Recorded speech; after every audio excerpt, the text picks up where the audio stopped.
hard, if you're working for the former royals known as Harry and Meghan, because there must be a finite time where you say, do, or in fact, yes, sort of achieve the wrong thing, and the axe must come swinging. I mean, we've seen quite a huge amount of staff remove themselves, leave, depart, whichever you want to call it. It just simply doesn't look good.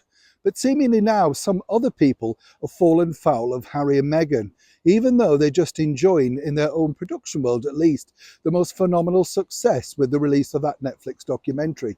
As ever, let me explain. Morning, Neil, Sean here. Nice to see you. Whatever you're doing today, as I say, keep well, keep safe, keep warm. Can't believe Christmas is over again as we hurtle towards, of course, the new year. What's your plans?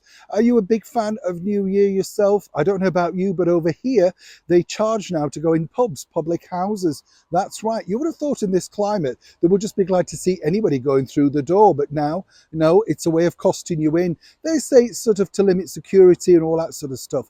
I don't know about you. When you look at old days, people just walked into pubs, joined in, enjoyed themselves, and again, it was a bit of a community spirit, wasn't it? But, of course, times change. What's your New Year's celebrations? I know a lot of people that like to let in the new year at midnight, open the door, that sort of stuff. Some people don't like that, not quite sure why. But there you go. We all have those little quirks. Do you have a special treat that you like to do? I don't know about you. My resolutions are always to get more rest. More sleep, and I think it's always about doing less, isn't it? Do you know what I mean? You think, oh no, can't be doing with another busy year like that, and suddenly you're even busier than the previous year, aren't you? Whatever you're doing. As I say, back also to your breaking story of the day.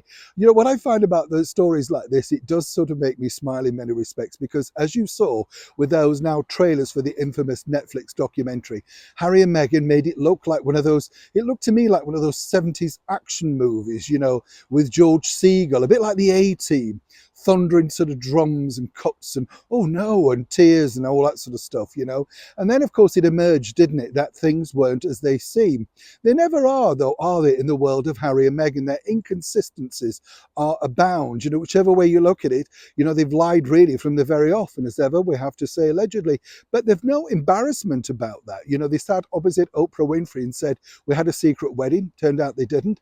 Might have been a blessing, might have been a private chat, but they decided to call it a secret wedding. Fast forward, Meghan claimed there was a fire in Africa. Turned out to be some fan eater down the corridor. Nothing at all. But it's the way they construct things that really don't appease people. What's interesting to note here in this particular story, which did make me laugh, is this. As you can see from these, sort of trailers, it turns out, didn't it, that, not everything was what it was seen. Do you remember the pictures of the paparazzi hounding them? Turned out to be from a Harry Potter premiere. Do you remember them being chased by a car? Seemingly not the right car, not being chased by them. Now, you can't necessarily blame Harry and Meghan. You can blame the production team. They were sort of tasked with making this look exciting, dramatic, and in their own version, reality. That's what they did. But now, oh yes, the axe is looming once again out in Montecito, because according to a very good source, as ever, allegedly, Harry and Meghan were highly embarrassed by these trailers, the fact that not everything was what it appeared. Again, I find this incredible, because if you are the executive producers, you would look at something like that and say, well, I don't remember that. Well, where was that film? That sort of stuff. But as ever, it's never truly their fault. And according to that source, certain people who were instrumental in making that particular documentary a success. And let's not forget that Netflix have been harping on about it's the most watched documentary in their history. Doesn't say too much, does it? And one of the most watched programs streaming of 2022. Then, of course, they're happy to celebrate. But it did make a mockery of the program, because what really showed was the fact nothing was true. It wasn't just the trailers, of course, and the fake pictures of the paparazzi, but as we saw as it emerged, many other things were simply not true. But Harry and Meghan are not too concerned about that. They're more concerned about how they look, being the executive producers of Harry and Meghan, their story. And seemingly, they didn't sign off these particular pieces of fake narrative. So guess what? Someone has to fall.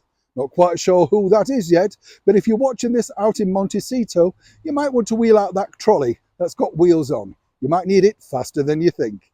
Neil Sean in the very heart of London.